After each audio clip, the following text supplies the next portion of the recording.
이번에 소개할 작품은 원성 스님의 소설 도반을 들고 왔습니다. 이 소설은 14살짜리 소년이 출가하여 스님이 되기 위한 과정에 대한 글입니다. 수행 과정에서 일어나는 스님들의 천진난만한 장난기와 엄격하게 지켜야 하는 규율 속에서 진한 인간미를 그리고 있는 내용입니다. 강원이라고 하는 불경을 학습하거나 연구하는 도량의 이야기를 담은 것이지요. 그럼 작품을 감상하겠습니다. 오늘도 유익한 시간 되시기 바랍니다.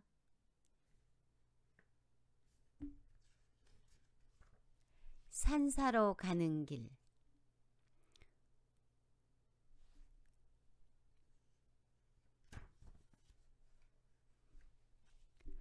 총림사 강원으로 가는 길에 소담스런 눈송이가 내리고 있다. 작은 눈송이들이 차창에 부딪힐 때마다 풍경은 먼 기억처럼 아스라이 지워져 버린다. 앙상한 겨울나무 가지들은 무성한 잎으로 피어날 봄을 기다리며 깊은 침묵 속에 잠겨 있다. 나는 무엇을 위해 이 길을 가는가? 그리고 이 길의 끝에는 무엇이 있는가? 지금 내가 품고 있는 것은 작은 바랑 하나, 일주일 전 은사 스님으로부터 받은 바루와 가사, 장삼 그리고 옷까지 몇 점이 내 기억의 접 편린 등과 함께 뒤섞여 있다. 찻장에 비친 내 얼굴이 보인다. 곧 어둠이 묻어날 것 같은 색깔이 낡은 승복에 꽁꽁 동여맨 회색 털실 목도리. 작은 바랑을 껴안은 모습이 비장하게 느껴지기까지 한다. 차창에 어린 눈동자가 흔들며 반짝거린다. 나는 굳게 입을 앙다물었다. 엷은 경련과 함께 상기되는 내 얼굴. 출가를 결심하던 날 어머니의 손을 잡고 산사로 향할 때도 그랬었다. 그러나 지금은 그때와는 다른 두려움과 기대감. 야릇한 가슴 설레임이 벅찬 해돋이처럼 열기를 더해가고 있었다. 모두 내가 내린 결정이기 때문이었다. 작은 바랑을 풀어 바루를 꺼내 보았다. 지나온 세월의 덮개가 묻어나는 바루는 그 세월만큼이나 바래고 바래 오히려 맑은 빛을 발하고 있었다. 은사 스님께서 쓰시던 것을 물려받은 것이다. 반짝이는 바루 속에 은사 스님의 얼굴이 먼 물안개처럼 살그머니 피어올랐다. 어머니, 저 가출할래요. 어머니, 저 출가할래요. 절정에 달한 무더위가 엉뚱하게 내 가슴을 서늘하게 만들었던 재작년 여름방학 중의 어느 날, 나는 오랜 고심 끝에 내린 결론을 말씀드리기 위해 어머니 앞에 앉았다.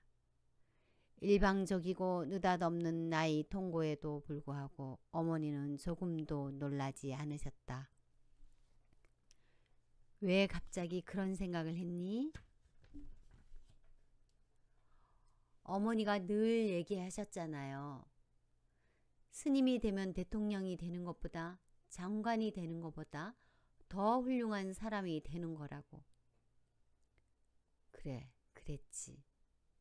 어머니는 잠시 아무 말씀도 없이 나를 뻔히 보고만 계셨다. 나는 공연히 죄를 진 사람 마냥 목이 움츠러드는 기분이었다. 결심이 굳어진 것이냐? 침묵 끝에 우러나오는 어머니의 음성에는 차분한 가운데 범접 못할 위험이 서려 있었다. 예. 스님이 되면 새벽 일찍부터 일어나야 하고 내가 그렇게 싫어하는 공부도 더 많이 해야 하는데도? 어머니, 전 이제 어린아이가 아니에요. 그런 생각도 하지 않고 출가를 결심했겠어요? 어머니는 만개한 목련꽃처럼 활짝 웃으셨다. 그래? 그럼 됐다. 잘 생각했구나. 어이구 기특한 내 자식. 출가를 결심한 자식이 그토록 대견스러웠을까. 평소에는 어린 아들이 응석을 부려도 잘 받아주시지 않던 어머니였지만 그날은 기쁨에 넘친 나머지 나를 버럭 껴안아 주기까지 하셨다. 그리고는 자리에서 벌떡 일어나 얼굴 가득 미소를 머금으시며 옷보따리를 싸셨다. 순간 온몸에 맥이 탁 풀리는 느낌이었다. 내 결심의 말을 전하기 무섭게 저토록 즐거워하시며 옷보따리를 싸시는 어머니의 모습을 보며 그동안 출가 문제로 내심 고민해왔던 지난 석 달이 허탈하기까지 했다. 얘야, 나는 내가 그런 결정을 내리게 될 거라는 걸 이미 짐작하고 있었다. 그래서 진작부터 점 찍어 놓은 분이 한 분 계시지. 점 찍어 놓은 분이라뇨. 인사님이 되실 스님 말이다. 네? 벌써요? 네, 오래전부터 그 스님을 배워왔는데 인품이 고매하시고 수행 깊이가 남다르시더구나. 어머니는 나의 출가에 대해 조금의 망설임도 없으셨다. 출가 이야기를 꺼낸 바로 그날 나는 어머니 손에 끌려 수락산으로 향하는 지하철에 올랐다. 그 길에는 어머니가 흥에 겨워 직접 꾸리신 책과 옷가지가 든 보따리 몇 개가 앙증맞은 장식품처럼 동행했다. 나를 옆자리에 앉히고 손을 꼭 잡고 계신 어머니는 마치 첫 데이트를 나가는 소녀처럼 양볼이 빨갛게 상기되어 있었다. 직접 손을 대보지는 않았지만 아마도 어머니의 가슴은 호수에 그려진 동심원처럼 두근거림이 번지고 있었으리라. 나는 차창 밖으로 눈을 돌렸다. 나의 출가를 미리 준비하신 어머니. 어쩌면 나는 어머니가 만들어주신 피할 수 없는 운명 속에 선뜻 발을 들여놓은 것인지도 몰랐다. 나의 가슴은 떨리고 있었다. 그것은 어제까지 모든 내 일상을 뒤엎고 새로 시작한다는 의미이기도 했다. 조금 후면 달라질 새로운 생활과 환경에 대한 설레임과 두려움이 물묻은 창호지처럼 내 전신을 적셔오는 것만 같았다. 내 가슴은 텅 비어 있었고 나는 마치 무중력의 공간을 날고 있는 것처럼 마음이 가뿐해지는 것을 느꼈다. 내겐 두고 온 일상에 대한 아쉬움이나 미련 같은 것은 없었다. 세상에 단 하나뿐인 줄 알고 긴 유리봉 속에 가두어 놓고 지구에 온 어린 왕자의 장미꽃에 대한 지극한 사랑도 없었다. 지금 내 마음속에는 내 뜻이 굳은 것을 확인하고는 와락 나를 껴안으셨던 어머니의 그 따스한 온기만 우담바라처럼 피어있을 뿐이었다. 어쩌면 속세에서 내가 행하는 어머니에 대한 마지막 효도인지도 몰랐다. 어머니를 따라 거진 반 시간을 끙끙대며 산을 올라 도착한 곳은 수락산 정각사. 산사를 둘러싸는 수려한 풍광이 포근하게 나를 반기는 것 같았다. 어머니와 나는 공양주 보살의 안내로 대중방에 앉았다. 그리고 얼마 있지 않아 스님 한 분이 들어오셨다.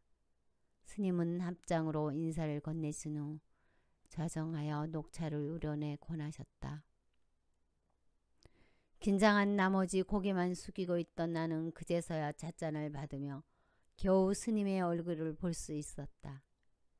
큰 제구의 반듯한 용모, 바라톤 성악가처럼 굵은 목소리가 동굴 속 울림처럼 내 가슴에 닿았다. 나의 은사님이 되실 대원 스님과의 첫 만남은 겨울밤의 정막처럼 고요했다. 내년이면 졸업할 텐데 그때 출가시키지 그러세요. 한 손으로 찻잔을 받쳐들고 녹차를 마시며 스님은 어머니를 향해 나지막한 목소리로 말씀하셨다. 얘가 출가를 하고 싶다고 해서요. 자식 자랑이라 염치는 없지만 착하고 똑똑해서 뭐든 잘할 거예요. 스님께서 잘 가르쳐 주세요. 아침잠이 많은 게 탈이긴 하지만 얘는 밤에 잠을 안 자요. 글쎄, 절에서 살다 보면 그 버릇도 다 고쳐지겠죠?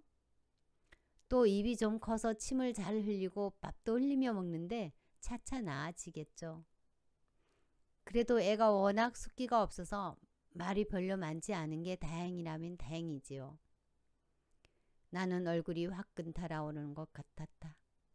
어머니는 장차 내가 저지르게 될 잘못들에 대해 배수진을 치듯 은사 스님께 잘못된 버릇과 신체적 약점까지 숨기고 싶은 모든 것을 말씀드렸다. 어머니는 당신의 아들에 대한 모든 것을 은사 스님께 일임하시고 홀가분하게 자리에서 일어나셨다. 은사 스님과의 부끄러운 상견례를 마친 나는 어머니를 배웅하기 위해 따라 나섰다. 속세에서 마지막이 될 아들과 어머니의 관계는 산사에서 산 입구까지 이어졌다. 그 길을 내려오는 동안 어머니와 나는 한마디도 말도 하지 않았다. 그 순간 내 처지는 한겨울바람에 떨리는 메마른 가지 끝이 작은 나뭇잎과 조금도 다르지 않았다. 어쩌면 속으로는 벌써부터 눈물을 흘리고 있는지도 몰랐다. 이 글이 끝에 다다르면 나는 속세와 인연의 고리를 끊는 순간을 맞게 된다. 하지만 어머니는 나와 헤어지는 그 순간까지도 안타까움이나 슬픔의 표정은커녕 눈물 한 방울 보이지 않으셨다. 성이라, 은사스님 말씀 잘 듣고 열심히 공부하거라. 속세는 탁하니 절대 산 아래로 내려오지 말고. 너무도 담담한 목소리로 내게 마지막 당부의 한마디를 던져주신 내 어머니. 당신의 말씀처럼 탁한 속세로 발길을 돌리시는 뒷모습을 하염없이 바라만 보다가 나는 울지 않겠다던 나 자신과의 약속을 저버리고 끝내 울음을 터뜨리고 말았다. 어머니의 말씀대로 나는 1년이 넘도록 산을 내려가지 않았다. 절집에서의 생활이 대개 그러하듯 새벽부터 시작하는 하루 일과는 법당에서 배어나오는 향내음을 벗어날 수 없다. 나는 그 향내음 속에서 새벽 예불 준비를 하고 시시때때로 법당 청소를 하고 땔감용 장가지를 주워오고 또 아침 동이 트기 전 쌀이비로 마당을 쓸어야 했다. 이런 일은 모두 내 차지였다. 뿐인가? 조속 예불 준비는 물론 공양 준비와 빨래, 승복의 풀칠하기, 가을 김장 차림은 계곡에서 절인 배추 씻기 등 나는 시간 감각도 잊은 채 사계절을 보냈다. 이처럼 봄, 여름, 가을, 겨울이 순식간에 지나간 것은 절에서 반드시 해야 하는 수많은 일들을 배우고 익히기 위해 계절 감각을 느끼지 못했기 때문이었다. 나는 1년이 넘도록 은사이신 대원 스님을 정성을 다해 시봉하였다. 그럼에도 한 번도 스님과 가까이 마주하고 앉아본 적이 없었다. 그런 스님께서 어느 날 나를 찾으셨다. 지원아, 지원이란 이름은 은사 스님께서 지어주신 법명이었다. 은사 스님은 자애로운 눈길로 나를 바라보며 말씀을 이어갔다. 며칠 있으면 너도 강원에게 가게 될 터인데 바로 공양을 배우고 가야 될 게 아니냐? 예, 스님. 자, 앉거라. 은사 스님은 하얀 보자기에 쌓인 물건들로 풀어 헤쳤다. 보자기 속에 한 꾸러미의 세월이 고스란히 담겨 있었다. 바루였다. 바루를 펼쳐놓은 스님은 4개 각각의 소용처와 이름들을 빠짐없이 일러주셨다. 이것은 바루를 싸는 발. 바루포. 이것은 숟가락과 젓가락을 집어넣는 시저대. 또 이것은 바로 밑에 까는 발건. 그리고 무릎 위를 덮는 슬건과 그릇을 닦는 때 사용하는 행건. 이것은 1분자, 2분자, 3분자, 천수그릇. 스님의 굵은 목소리는 자상하면서도 따뜻했다. 나는 마치 꿈을 꾸듯 입가에 미소를 머금었다. 처음 만남 이후 거의 1년 동안 내가 은사님과 이렇듯 가까이 마주 앉기는 처음이라는 생각에 내심 감격하고 있는 중이었다. 뭘 그리 희죽희죽 읽는 게냐? 한번 가르쳐 줄 때 정신 바짝 차리고 배워야지. 예, 스님. 나는 정신을 가다듬었다. 그동안 먼 발치서 배웠던 은사 스님, 이제 떠날 날이 가까워졌다는 아쉬움보다는 마음속으로 흠모해 오던 은사님과 단둘이 마주 앉아 어버이 같은 가르침을 받게 되었다는 사실에 가슴이 벅차오를 따름이었다. 바로 공양은 고요함이 생명이니라. 후루룩 소리내며 먹어서도 안 되고 숟가락과 젓가락이 그릇에 부딪혀서 달그락 소리가 나서도 안 된다. 바루를 펼 때나 바루를 접을 때에도 소리가 나지 않도록 안상되게 해야 한다. 예, 스님. 자, 이번은 내가 바루를 펼쳐보거라. 스님께서 펼쳐놓았던 바루를 다시 접으시고는 내 앞으로 밀어놓으셨다. 나는 시저대와 행건을 오른쪽 위에 놓고 스님이 설명하신 대로 따라해 보았다. 그러나 4개의 그릇이 포개진 바루를 꺼낼 때마다 소리를 내지 않으려고. 너무 조심한 탓인지 그릇이 손에서 자꾸 미끄러지는 것이 아닌가. 바루가 떨어질 때마다 요란한 소리가 나곤 했다. 자, 다시. 당황한 탓인지 금세 얼굴이 달아올랐다. 바루라는 것을 처음 접한 것도 생소한 데다 먼 발치서 뵙기만 해도 어렵기만 했던 은사님. 은사 스님 앞에서 하자니 내 작은 몸이 더 작게 움츠려드는 것만 같았다. 손은 왜 이리도 떨리고 또 떨리는지. 1시간이 넘도록 바루 공양 연습을 했다. 떨어뜨리고 소리내고 기껏 외웠던 이름들을 잃어버리고 지내놓고 보니 그토록 간단하고 쉬운 것을 그때 나는 왜 그리도 어렵게 배웠을까. 결국에는 은사 스님께 머리를 지어 박혀가며 바로 수비를 마칠 수 있었다. 그날 나는 발갛게 타던 해가 사그라질 때서야 바루퍼기에 대한 절대 정석의 완성을 이룰 수 있었다. 절에서 밥을 먹는 것도 그에 대한 예를 갖춰야만 한다는 것을 뼈저리게 느낀 하루였다. 바루 속에 비친 은사 스님의 모습을 보고 있자니 스님을 모시고 있던 시설이 사춘기 소녀적 감상처럼 애잔한 그리움으로 밀려왔다. 나는 지금 그토록 따스했던 은사 스님의 품을 떠나 총림사로 가는 길이었다. 덜컹거리며 비포장 도로를 달리는 시골버스 속에서 나는 조심스럽게 바루를 바랑에 다시 놓고 꼭 껴안았다. 아, 이 느낌. 나는 나도 모르게 중얼거렸다. 바랑을 껴안았을 때 가슴으로 전해지는 이 느낌. 무엇을 위해 이 길을 가고 있는지에 대한 그간의 헛된 생각들이 슬그머니 달아나고 있었다. 분명 내가 가는 길에는 기대감과 희망이 아지랑이처럼 피어오르고 있기 때문이었다. 바람을 껴안은 나는 잠들기 직전이 나른하고 달콤한 느낌이었다. 비로소 내 입가에 미소가 번지고 있었다. 나는 어머니와 은사님께서 내게 보이신 미소의 의미를 알 것 같았다. 처음 내가 출가 결심을 말씀드렸을 때 나를 껴안으시며 기쁨에 겨워하시던 어머니의 미소, 그리고 총림사로 나를 떠나보낼 때 고개를 끄덕이시며 나를 향해 밝게 웃음 지으시던 은사 스님의 미소. 나는 다시 찻장 밖으로 고개를 돌렸다. 총림사로 가는 내 출발에 대한 자연의 축하 인사일까?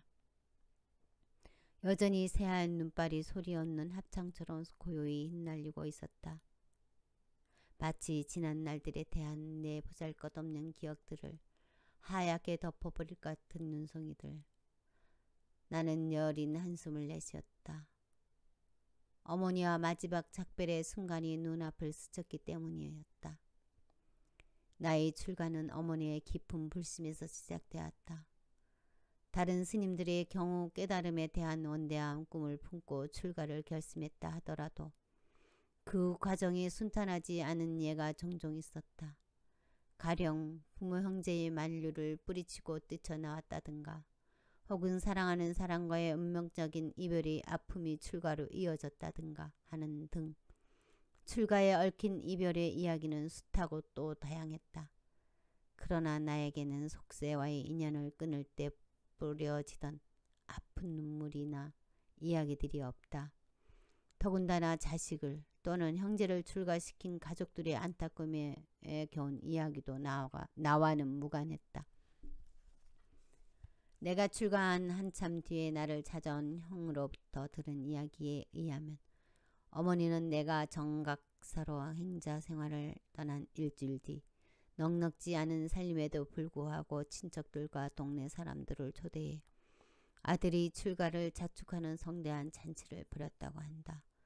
그러므로 나의 출가는 가족들에게 안타까움이 아니라 즐거움과 기쁨을 선사한 것이었다. 총공리 내리세요. 버스가 멈춰 섰다. 운전기사의 안내와 함께 낡은 버스 엔진 소리가 잠시 잦아들었다. 이어 버스가 달리는가 싶더니 운전기사가 누군가와의 입씨름을 하고 있었다. 고마 깎아주이소. 안 된다니까요. 차비가 얼마나 된다고 깎아줘요? 중들한테는 할인이 없는겨. 얼른 깎아주이소 고마. 아이고 나 참 그냥 들어가쇼. 고개를 들어보니 운전기사와 언성을 높이며 슬랑이를 벌이는 사람은 승복을 입고 있는 스님이 아닌가. 깎은 머리를 앞세워 차비를 깎는 그 스님을 보면서 같은 스님으로서 슬며시 창피한 생각이 들었다. 그래서 못 본 척하고 창밖으로 얼굴을 돌리려는데 그 스님이 성큼성큼 내 앞으로 다가섰다. 스님은 내게 한마디 양해도 구하지 않고 내 옆에 놓여진 내 보따리를 선반 위에 올리고 덜썩 들어 앉았다. 등에 짊어진 파랑이며 양손에 든 짐 보따리로 보아 나처럼 총림사에 방부를 드리러 가는 것 같았다. 30대 중반은 좋게 되어 보이는 스님은 앉자마자 넉살 좋게 큰 목소리로 말을 건넨다. 스님, 어디로 가시는가? 예, 총림사예요. 아하, 강원에 방부를 드리려고?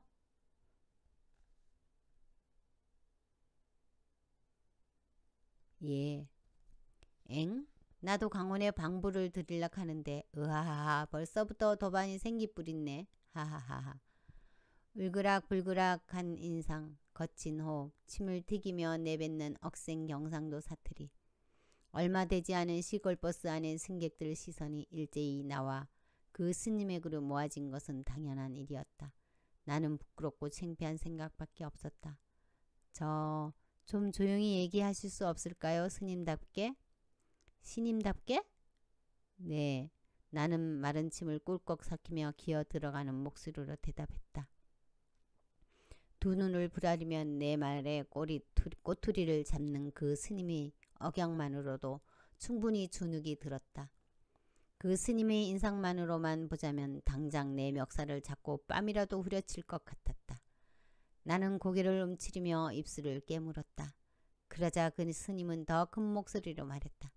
신임이면 신임답게 호기 입구로 행동해야지. 싸나 대장부가 뭐 달고 나와갖고 기가 팍 죽어 삐리마 쓰나 안 글라? 예, 예, 예, 예. 그렇죠. 나는 완전히 그의 졸병이라도 된 것처럼 고개를 끄덕였다. 괴물 같은 그 스님은 보따리를 풀어 주섬주섬 무언가를 꺼내더니 내게 불쑥 내밀었다. 큼지막한 5덩어리의 햄버거였다. 스님, 묵을랑교? 아니요, 배부른데요. 나는 완전히 질린 표정으로 고개를 가로저었다. 정말 안 묵을 낀가? 그러면 어쩔 수 없다. 미안하지만 나 혼자 포식하는 수밖에. 괴물 스님은 바스락거리며 종이를 벗긴 다음 햄버거를 성큼 입에 물고 마치 며칠을 굶은 사람처럼 정신없이 먹어치웠다. 그리고는 입안 가득 햄버거를 우물거리며 혼잣말처럼 중얼거렸다. 큰절에 들어가 삐리마 한참을 고기 맛을 못 볼 낀데 미리 영양 보충을 해두마 좋지 뭘 그라노? 음료수도 없이 5덩어리 햄버거를 순식간에 먹어친 괴물 스님은 꺽거리며 몇 번인가 트림을 하더니 내 얼굴을 빤히 쳐다보며 점잖은 말투로 말을 건넨다. 신임은 본명이 뭔겨? 저요? 지원입니다. 지원이라. 나는 광진이라고 카네. 지원스님 이것도 인연이라 카니 가는 거니까 우리 잘 지내보자고. 안 그런겨? 하하하하하. 예? 예. 광진 스님이 내게 악수를 청했다. 엉겹결에 손을 내밀자 그는 마치 내가 동생이라도 되는 양 어깨를 툭툭 쳤다. 그리고는 의자를 뒤로 젖히는가 싶더니 어느새 코를 골아대기 시작했다. 아, 어쩌면 저렇게 천연덕스러울 수 있단 말인가. 나는 이 길을 떠나오면서 얼마나 깊은 생각 속에서 어우적거렸던가. 무엇 때문에 이 길을 가는가? 무엇을 위해 이 길을 가는가? 이 길의 끝에는 무엇이 있을까? 나는 내 인생의 전환이 될 이 결정 때문에 여러 가지 생각들을 정리하기도 급급했었는데 같은 입장인 광진 스님은 어떻게 저렇듯 태평스러울 수 있단 말인가? 나는 망연자실한 기분을 떨칠 수가 없었다. 긴 한숨을 내쉬며 나는 다시 창밖 풍경에 눈길을 돌렸다. 버스는 깊은 산으로 들어가는 초입인 수려한 계곡을 오솔길로 접어들고 있었다. 나는 차창의 쪽문을 조금 열고 수려한 계곡의 살림이 내뿜는 살아있는 공기를 가슴 깊이 들이켰다. 수백 년 동안 자리를 지켜왔을 우거진 족송이 산사로 향하는 길가를 장식하고 나지막이 눈이 쌓인 계곡에는 수천 수만 년의 세월이 빚어놓은 기왕괴석의 자연예술품들이 수려한 풍지를 한껏 자랑하며 나의 입산을 반기는 것만 같았다. 그러고 보니 지금까지 내가 살아온 길은 겨우 시작에 불과한 길. 얼마나 더 멀고 높은 길이 나를 기다리고 있을까. 그것을 가늠하기에 나는 아직도 많이 부족하다는 것을 안다. 버스가 총림사에 다다랐다. 코를 골며 단잠에 빠진 광진 스님의 얼굴은 뜻밖에도 천진스럽기 그지없었다. 그 얼굴 보니 첫 대면에서 느꼈던 불쾌했던 감정이 일시에 녹아내리는 것 같았다. 나는 옆자리 광진 스님을 흔들었다. 스님 일어나세요. 총림사예요. 응 벌써? 언제 다 와 삐린노? 광진 스님은 눈을 부비며 아직도 잠결인 듯한 목소리로 말했다. 자 내리자 고마. 버스 정류장에서 총림사까지는 1km 남짓. 불영산 중턱에 이르기까지 가파른 산을 올라야만 했다. 어느 사이 해가 지고 있었다. 산중의 마을보다 앞서 아침이 오고 산중엔 마을보다 앞서 아침이 오고 마을보다 앞서 어둠이 찾아든다. 그 이른 어둠의 기운을 안고 나와 광진 스님은 산사를 향해 싸늘한 겨울 산길을 말없이 올랐다. 총림사 일주문에 들어서자 불이문에 이르기까지 수문장처럼 질비하게 늘어선 울창한 전나무들이 우리를 반겼다. 엄하기 그지없는 총림사의 규를 암시라도 하듯 기골장대한 위풍과 장관을 이루는 주변 풍경조차 입산하는 사미의 들뜬 마음을 미리부터 제압하고 있었다. 광진 스님과 나는 산사의 정적을 밟으며 총림사에 들어섰다. 입방식. 나는 살그머니 대방 앞으로 다가섰다. 안 되는 줄 알지만 열린 문틈으로 대방 안을 훔쳐보았다. 그곳에는 상반 스님으로 보이는 스님이 우리를 안내했던 지객 소임인 도정 스님을 끌어안치고 야단을 치는 중이었다. 불이 꺼지자 방하는 스님들이 숨소리만 들렸다. 나도 잠을 청했다. 새벽 예불을 위해 법당에 오르려면 충분한 수면을 취해야 했다. 그런데 웬일일까? 쉬 잠이 오지 않았다. 문틈을 비집고 들어오는 겨울 바람 때문일까?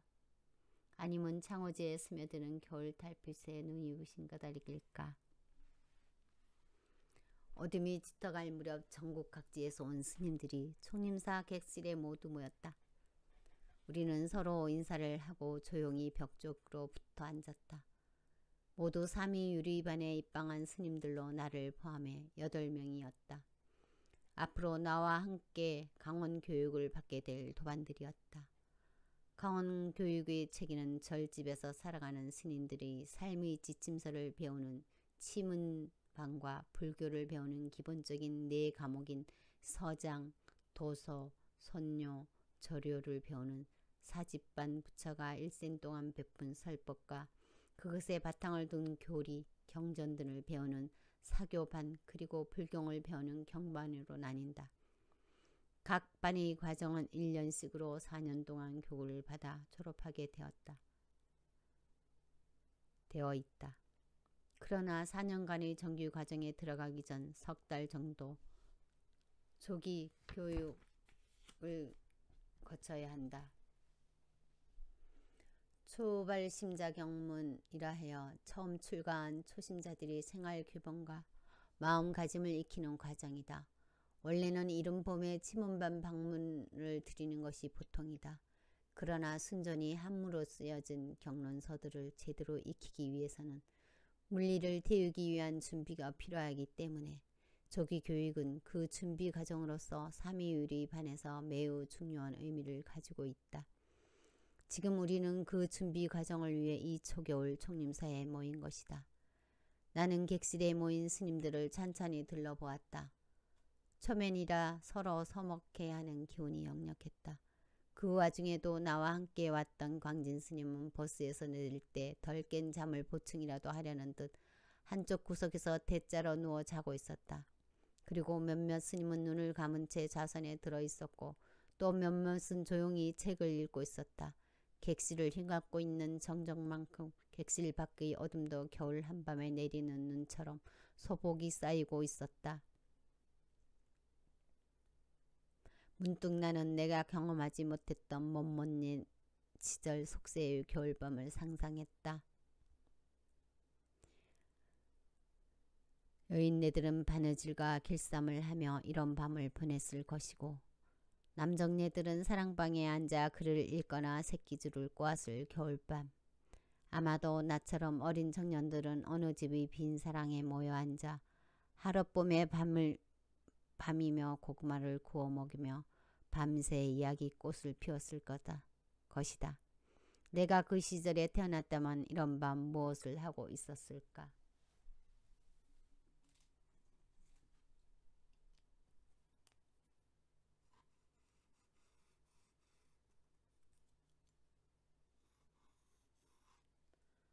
와요 와. 자, 다들 일어서세요. 객실 한 구석에 앉아 상상의 나래를 펴던 내가 약간의 지루함을 느낄 때였다. 화장실 간다며 조심스레 밖으로 나갔던 두 스님이 객실이 정적을 깨고 호들갑을 떨며 방으로 들어왔다. 대체 이 늦은 밤에 누가 온다고 이런 소란일까? 누가 대자로 누워 자고 있는 광진 스님을 깨우는가 싶더니 뒤이어 광원의 지객 스님이 들어섰다. 검은 뿔테 안경을 쓴 젊은 스님이었다. 안경 때문인지 그 분위기가 학구파처럼 보였다. 우리는 미리 연습이라도 한 듯 일제히 자리에서 일어나 객실 가장자리에 둘러섰다. 지객 스님은 가지고 온 서류철들을 방바닥에 내려놓고 우리들에게 넙죽절을 했다. 신찬내기 스님들은 우리들 역시 맞절을 했다. 나는 그제서야 이것이 절집에서 행해지는 상견례라는 것을 알아차렸다. 우리들은 지객 스님을 중심으로 반원형으로 둘러앉았다. 저는 강원의 지객 소임을 맡은 도정이라고 합니다. 여기 모인 스님들이 입방 절차를 돕는 것이 제 일이지요. 오늘 오후 여러분들이 종무소에 제출하신 입방 서류들은 심사를 거쳐 전원 받아들이기로 결정되었습니다. 절차에 따라 내일 새벽 예불을 마친 다음 입방식을 가진 후 정식으로 대방의 일원이 될 것입니다.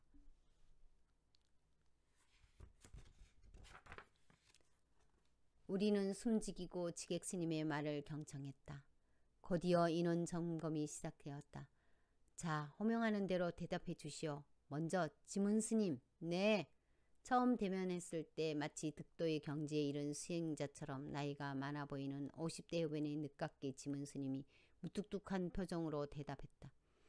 다음은 광진 스님. 네. 30대 중반의 광진 스님은 경상도 억양을 고스란히 살리며 대답을 했다. 그리고 무량 스님. 네, 저 여기 있습니다. 광진 스님보다 조금 어려 보이는 30대 초반의 무량 스님은 발랄하게 손까지 들어올리며 대답했다. 지객 스님이 표정에 웃음이 어렸다. 다음 진호 스님. 네. 안경을 치켜 올리며 짧게 대답하는 지호 스님은 얼굴 생김으로 보아 무량 스님과 또래인 것 같았다. 현우 스님. 예. 광신 스님처럼 경상도 억양으로 다소 톤이 긴 현우 스님은 그 분위기가 차분해 보였다. 괜히 나까지 마음이 가라앉는 것 같았다. 그도 진호 스님과 또래로 보였다. 자, 그리고 대경 스님. 예. 20대 후반으로 보이는 대경 스님은 언뜻 보아도 잘생긴 외모에 인상이 밝고 성격도 좋아 보였다. 다음은 각인 스님. 네, 나는 하마터면 소리내어 웃을 뻔했다. 방안이 모든 새내기 스님들이 그러했을지도 모른다. 20대 중반의 강인 스님이 뚱뚱한 체구에 어울리는 멍청한 표정으로 충청도 억양을 살려 대답했기 때문이다. 마지막으로 지원 스님. 네, 나는 작은 목소리로 대답했다. 내가 막내인 것 같았고 또 그것이 조금 쑥스러웠다. 지객 스님은 서류철을 덮고 우리 모두를 둘러보았다. 총 8분이군요. 지금 제가 호명한 차례가 그대로 좌차입니다. 모두 올해 3위계를 받으셨군요. 그래서 나이 순으로 좌차를 정했습니다. 이의 없으시죠? 모두들 말이 없었다. 지객 스님은 좌중을 돌려보며 고개를 끄덕이며 말을 이었다. 먼 길 오시느라 고생이 많으셨습니다. 오늘은 일찍 주무시고 내일 새벽 예불에 한 분도 빠짐없이 참석하시기 바랍니다. 그럼 전 이만. 지객 스님은 좌중을 향해 합장으로 예를 갖췄다. 우리도 일제히 일어나 합장했다. 앞으로 하늘같이 받들어야 할 상반 스님인 계지객 소임자에게 우리는 깍듯이 허리를 굽혀 절을 했다. 지객 스님은 우리들의 인사가 채 끝나기도 전에 방문을 나섰다. 우리는 누가 먼저라고 할 것도 없이 일제히 한숨들을 내쉬며 털썩 주저앉았다. 그다지 긴 시간이 아니었지만 모두 긴장해 있었던 것 같다. 자중에 제일 나이가 많아 보이는 지문 스님이 헛기침을 했다. 짧은 순간 방 안에 다시 정적이 감돌았다. 그다지 넓지 않은 방 안에 8명이나 되는 사람이 오밀조밀 앉아 흘러보내는 침묵이 싫었다. 앞으로 한솥밥을 먹으며 함께 지내야 할 도반이라면 서로 인사도 해야 하는 일이지만 누구도 먼저 입을 열지 않았다. 어색한 침묵을 깨고 내가 입을 열었다. 휴, 이제부터 시작이네요. 이미 각오하고 온 것 아닌감요? 군대보다 더 엄한 규율로 소문난 총림사 강원인디. 옆자리에 앉은 각인 스님의 목소리가 사뭇 투명스럽게 들렸다. 말투는 그래도 정이 많아 보였다. 그런데 자차가 뭐예요? 아까 지객 스님이 나이 순으로 정했다던데. 아, 말 그대로 앉는 자리 순서지요. 모르면 그때 지객 스님한테 직접 물어보든가 하지 그러시오. 나도 잘은 몰라요. 광원이 처음인디. 아, 앉는 자리? 근데 스님은 어디서 오셨죠? 충청북도 본사 달성사여요. 그러는 스님은 어디서 왔는감요? 제 본사는 금산이에요.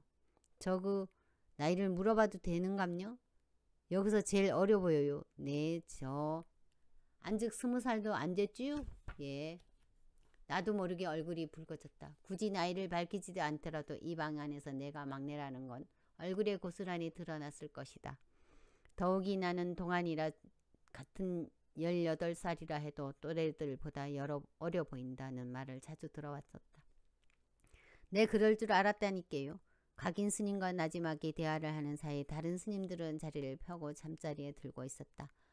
최고 연장자인 지문 스님은 일찌감치 이불 속으로 들어가 와선에 들었고 그렇게 말이 많고 억세 보이던 광진 스님도 피로 때문인지 대자로 들어누웠다. 각인 스님과 나도 잠자리에 들기 위해 채비를 했다. 8명이 앉아있을 때도 좁아 보이던 방이었다. 그러니 잠자리에 들려고 보니 더욱 좁아 보이는 건 당연했다. 나는 객실이 불이 꺼지기 전 문간에 조금 남은 자리를 잡을 수 있었다. 강원에서는 좌차가 순서라더니 와선에 드는 자리 역시 좌차 순인지 문간의 자리는 자연스럽게 막내인 내 차지가 되었다. 불이 꺼지자 방 안은 스님들이 숨소리만 들렸다. 나도 잠을 청했다. 새벽에 이불 위에 법당에 오르려면 충분한 수면을 취해야 했다. 그런데 웬일일까? 쉬 잠이 오지 않았다. 문틈을 비집고 들어오는 겨울바람 때문일까? 아니면 창호지에 스며드는 겨울 달빛에 눈이 후신 까닭일까? 나는 간간히 들려오는 겨울밤 산사의 풍경 소리를 세며 달빛을 받아 벽에 반사되는 문찬살 그림자의 위아래 선을 눈으로 그리며 억지로 잠을 청했다. 그런데 내 눈은 자꾸만 말똥말똥해지고 머릿속은 복잡해지기만 했다. 꼬리를 문 여러 생각들이 마침내는 엉뚱한 지침에 도달했다. 아, 이럴 때 주머니에 껌이라도 있었으면. 나미아무탑을 꾸민결인 듯 장결이 듯 우렁차게 울리는 도량의 먹탁 소리가 귓전에 들리는 순간 나는 반사적으로 벌떡 일어나 앉았다. 쉬잠을 이루지 못한 지난 밤이었지만 나도 모르게 깜빡 단잠이 든 모양이었다. 방 안에 불이 켜지고 스님들이 일제히 일어나 이부자리를 정리했다.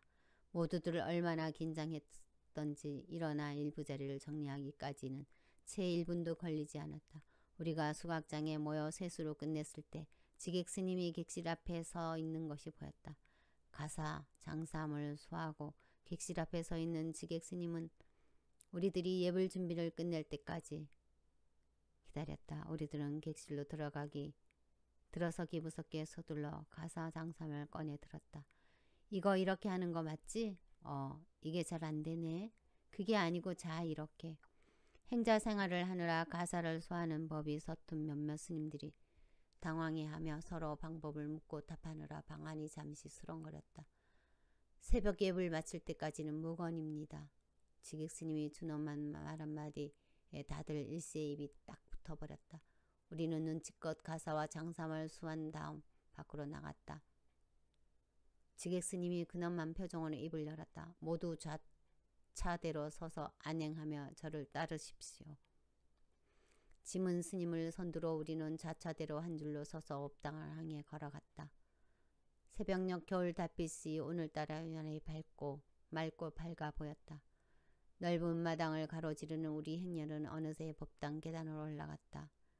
계단을 오르는 기분이 묘했다. 아, 이 계단의 끝에는 어떤 세계가 있을까? 한낱 우주의 미물에 불과한 내게 깨달음을 주는 기쁨의 세계가 있는 것일까? 아니면 온통 따뜻함으로 충만한 대기에 한껏 몸을 던져도 좋을 대자유가 나를 기다리는 것일까? 그렇다면 나는 이 계단을 오르기 전까지의 모든 기억을 진정 뽀얗게 지어야만 하는지는 않을까? 그러면 진정으로 다시 태어나는 것일 터인데 짧은 순간 많은 생각들이 스쳤다. 어느 사이 내 발걸음은 법당 앞에 와 있었다. 이제 나는 새로운 세계의 문 앞에 서 있는 셈이다.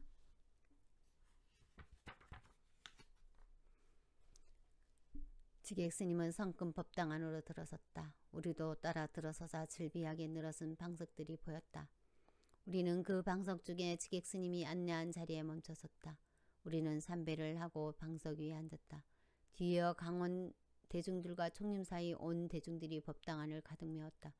드디어 새로운 세계가 열리는구나 하는 생각도 잠깐 선창자의 연불과 법당에 울려 퍼지면서 법당 안의 전 대중 스님들이나 예경을 올리기 시작했다.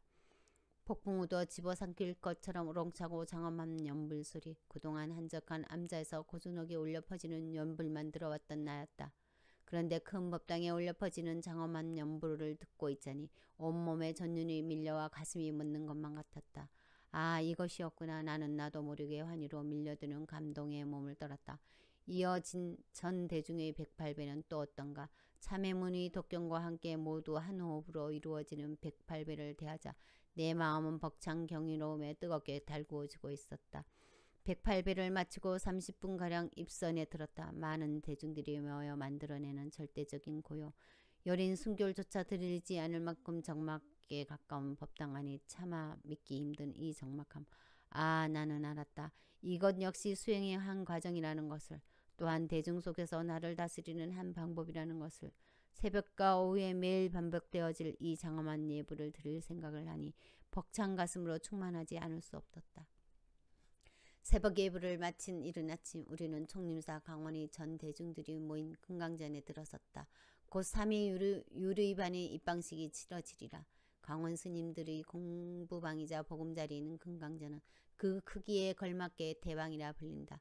어림잡아 80평가량, 방안기둥 사이사이 문짝만 양쪽으로 12개로 방 끝에서 끝이 한없이 멀게 느껴지는 큰 방이다. 우리가 들어섰을 때 선배 스님들은 방 가장자리에 빼곡히 둘러앉아 있었다. 우리 8명의 신찬들은 방의 중앙에 꿇어 앉았다. 선배 스님들이 모든 시선이 우리들에게 모아졌다. 괜히 신경이 쭈뼛거리고 주눅이 들었다. 대방의 가운데 작은 불단이 마련되어 있었다. 그 불단 앞에 주지 스님과 총무, 재무, 교무를 담당하는 삼직의 스님들, 강원의 최고 어른격인 강주 스님, 그리고 3분의 강사 스님이 자리했다. 곧이어 식순에 따라 모두 불단의 예경을 드린 후 다시 제자리에 앉았다. 이어 교무 스님이 일어나 우리들이 입방식을 지휘하셨다. 오늘 3위 유르반에 입방한 스님들은 각자 본사와 은사 스님 그리고 법명을 대중들에 고하시오. 이미 정해진 좌차대로 인사가 시작되었다. 먼저 지문스님이 일어섰다. 본사는 구곡 굴고 은사님은 위자는 도자 아랫자는 경자이시고 제 변명은 지문입니다. 50대 후반이 나이답게 지문 스님이 지긋한 연륜이 묻어나는 말투로 자신을 소개하자 광진 스님이 뒤를 이었다.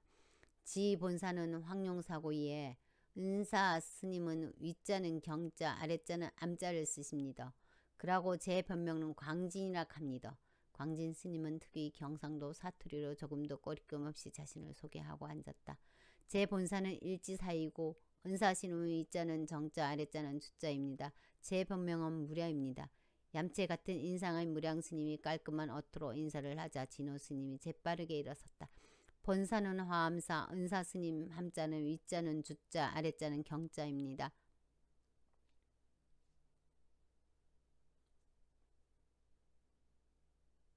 저는 진호입니다. 다음은 현우 스님 차례였다. 저는 장엄사가 본사고이에 은사 스님 함자는 위자가 진자고 아랫자가 철자입니다. 그리고 저는 현우라고 합니다.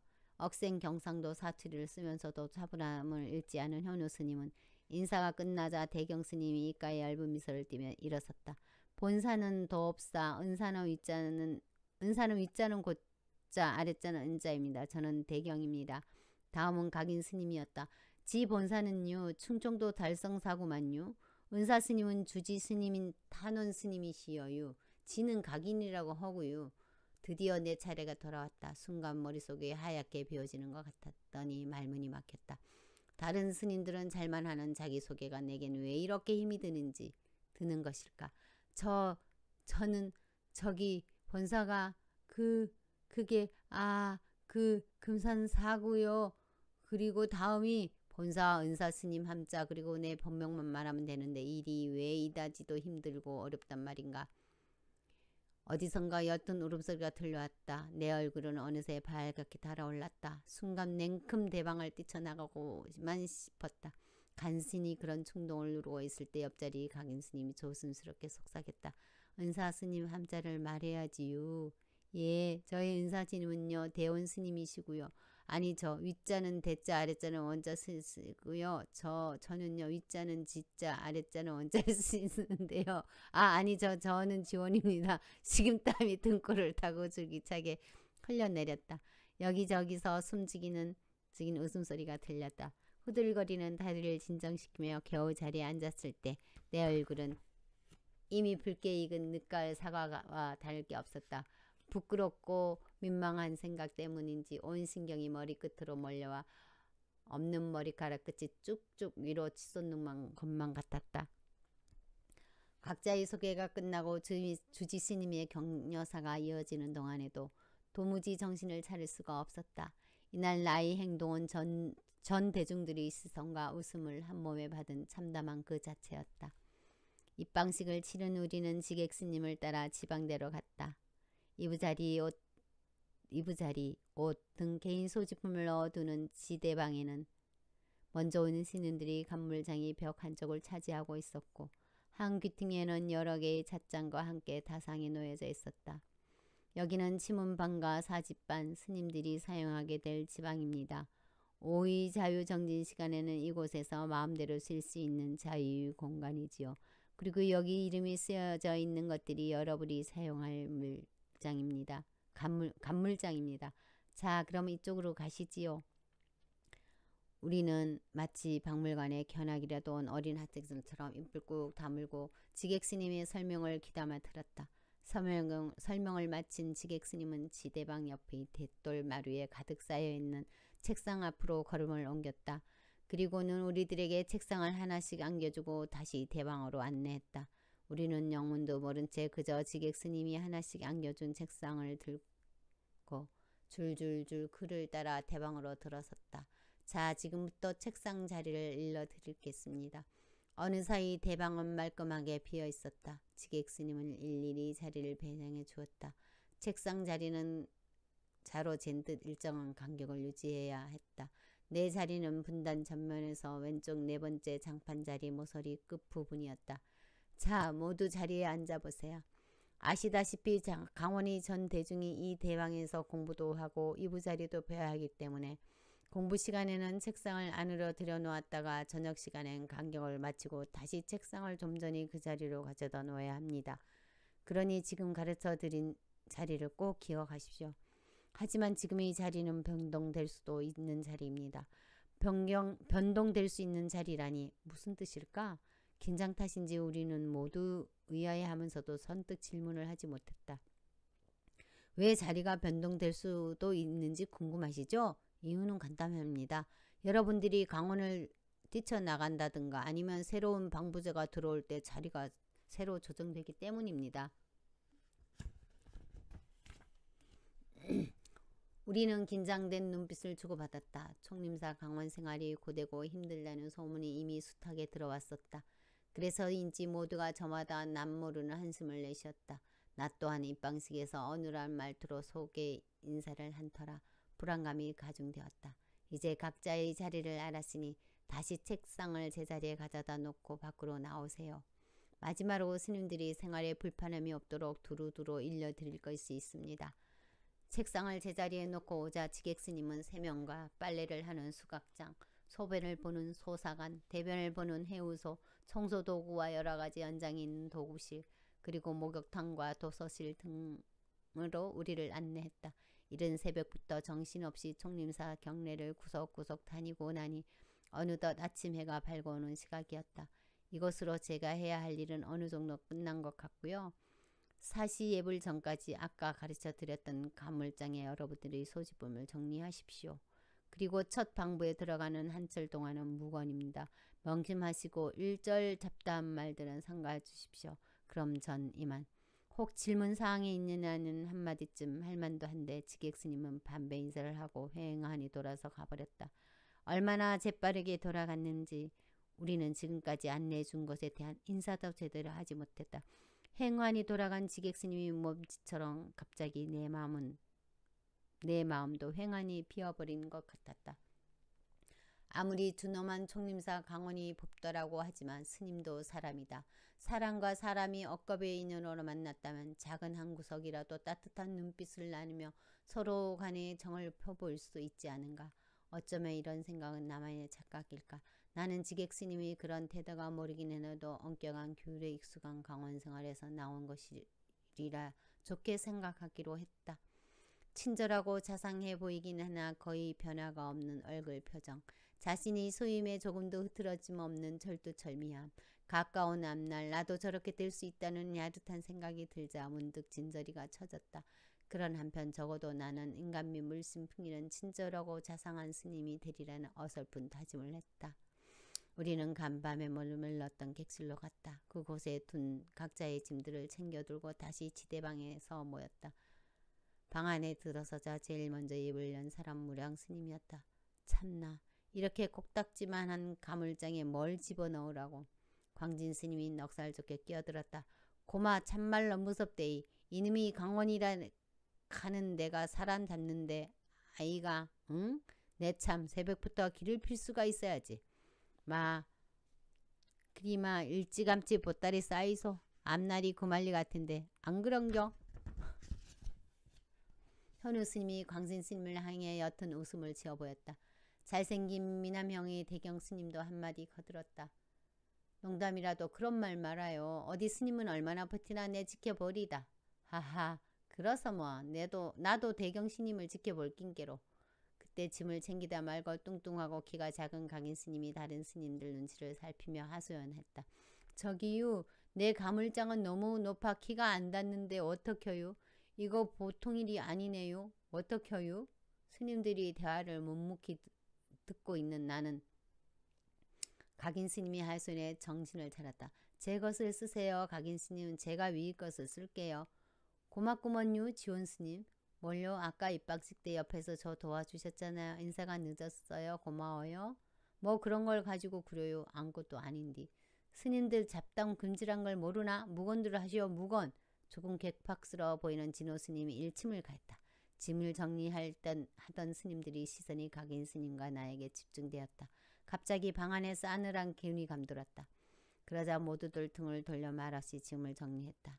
이곳에서는 속세에서 흔히 말하는 우리끼리인데 뭘 이란 것도 통하지 않나 보다. 아직 본격적인 강원 생활이 시작되기도 전에 시샘내기 스님들끼리 모인 자리라면 이쯤은 묵과해도 좋으련만. 나는 서둘러 짐 정리를 마치고 밖으로 나와 쪽마루 기둥에 기대어 쪼그리고 앉았다. 찬겨울 냉기가 산사에 그득하건만 내가 앉은 마루는 그다지 차갑게 느껴지지 않았다. 앞으로 내가 살아야 할 곳이어서 그럴까. 시야에 들어오는 마루의 널빤지 조각이며 기둥들, 총림사의 건물 하나하나, 마당의 작은 돌멩이 하나하나가 따뜻한 눈길로 나를 쳐다보는 것만 같았다. 이 모든 것들에게 나는 조금씩 정을 줘야겠다는 생각이 들었다.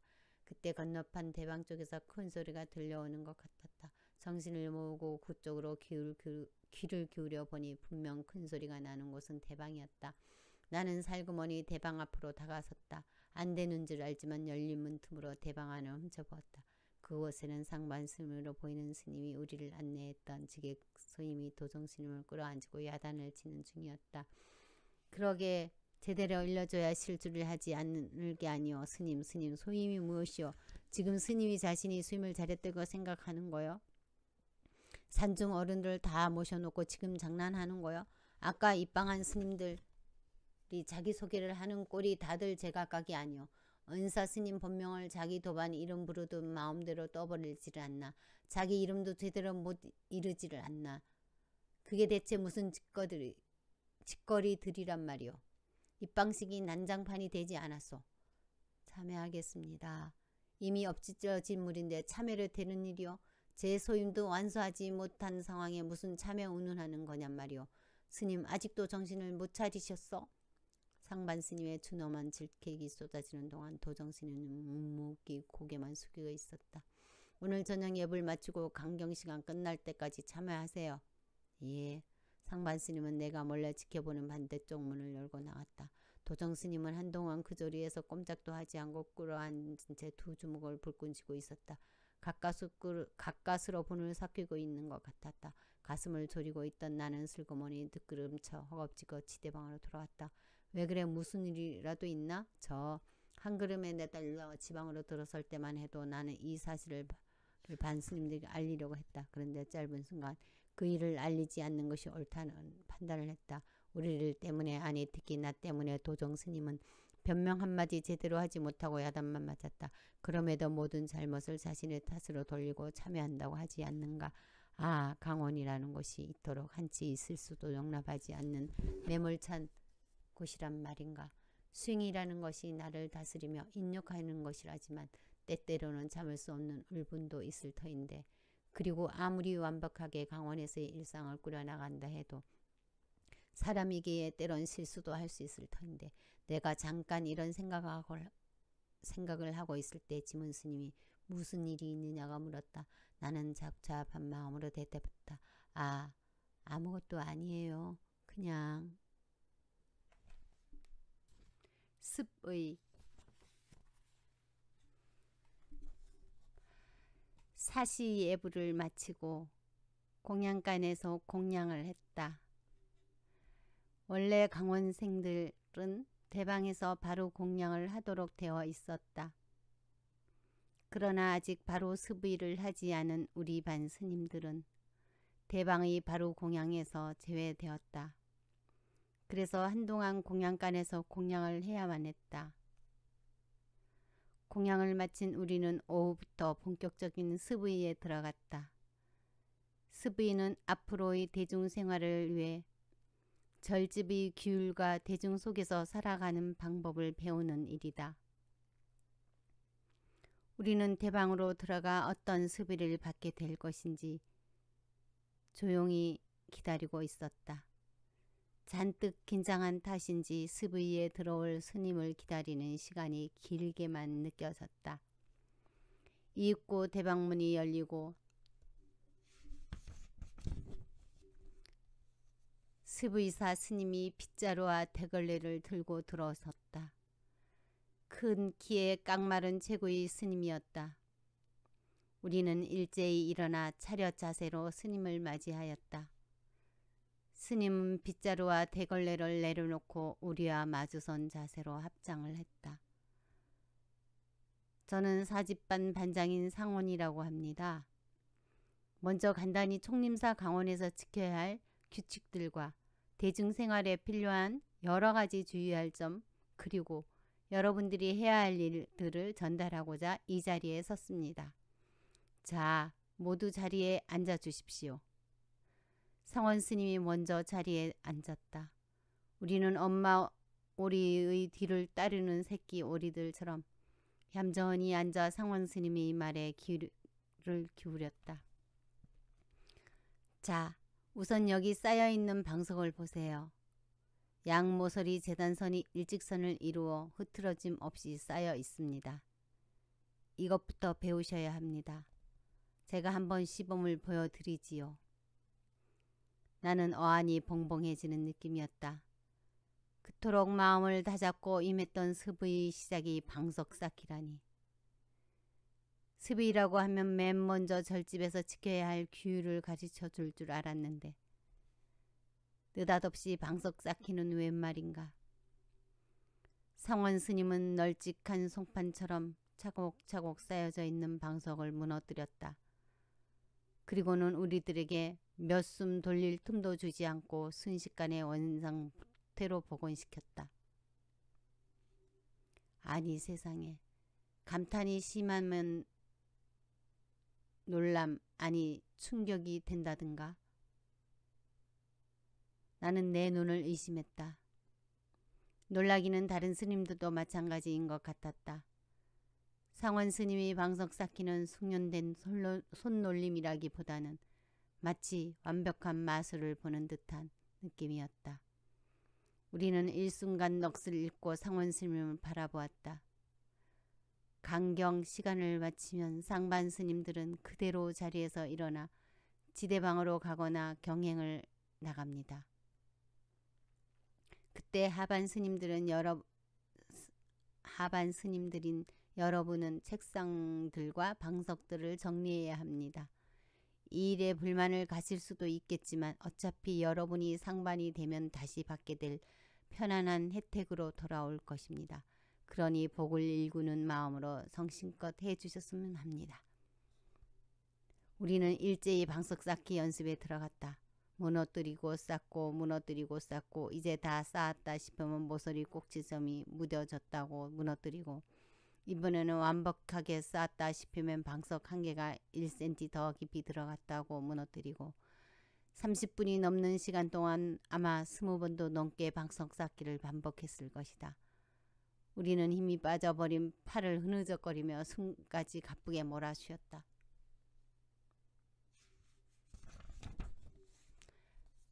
겨우 이런 것 가지고 뭘 그리 허덕이십니까? 자, 방석 쌓기는 그만큼 했으면 잘할 수 있을 것입니다. 이번에는 비질과 걸레질을 가르쳐 드리겠습니다. 준비해온 빗자루와 대걸레를 들고 상원 스님은 다시 시범을 보였다.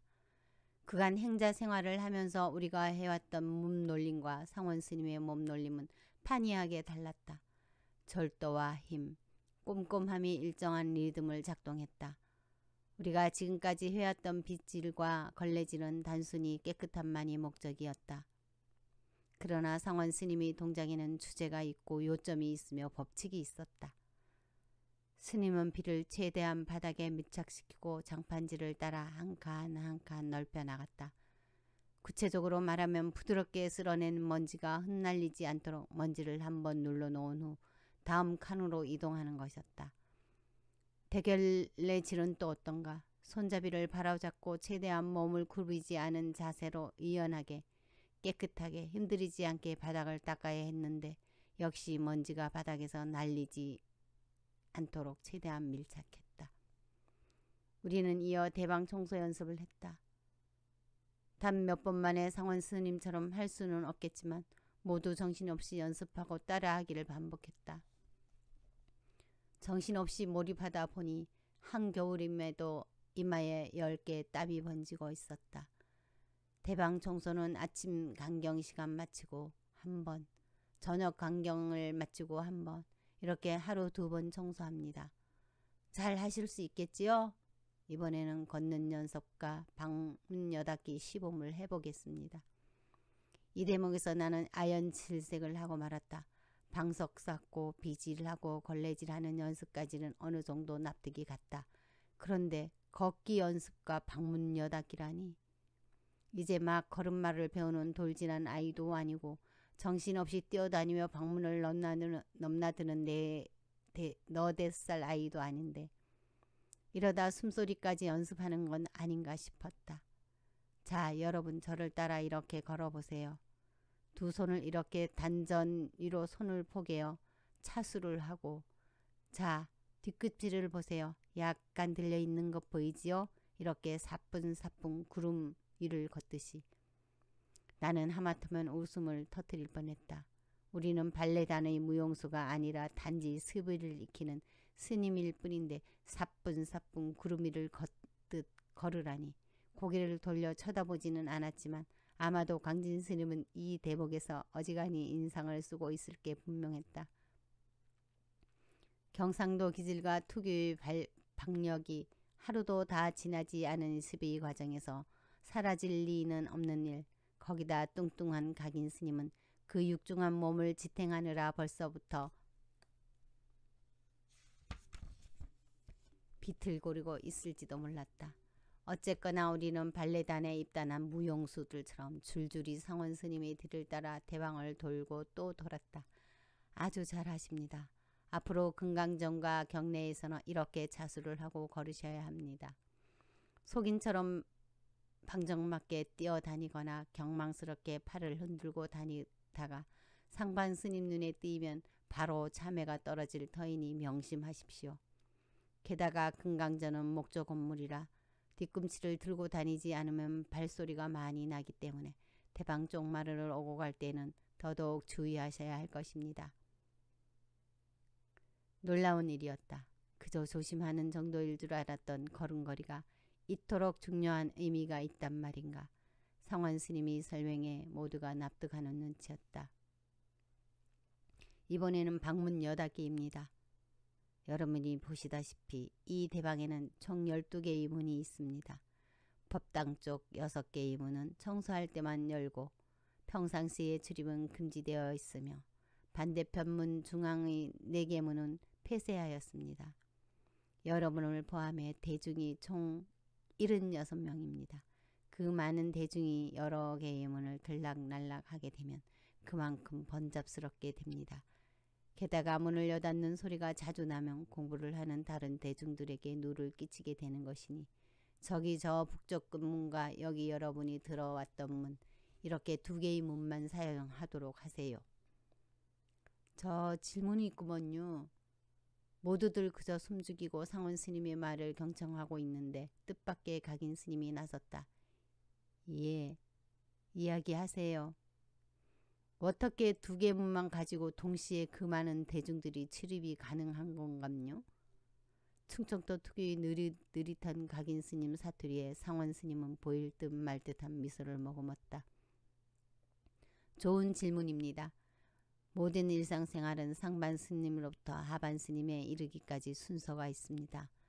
여러분들에게도 좌차가 주어지듯 그 순서 역시 차례라는 의미를 가지고 있지요. 쉽게 말해 간경 시간에도 하반 스님이 5분 먼저 착석하여 대방에 앉아 있어야 하고 간경 시간이 끝나도 5분 늦게 자리에서 일어나야 하는 것이 법칙입니다.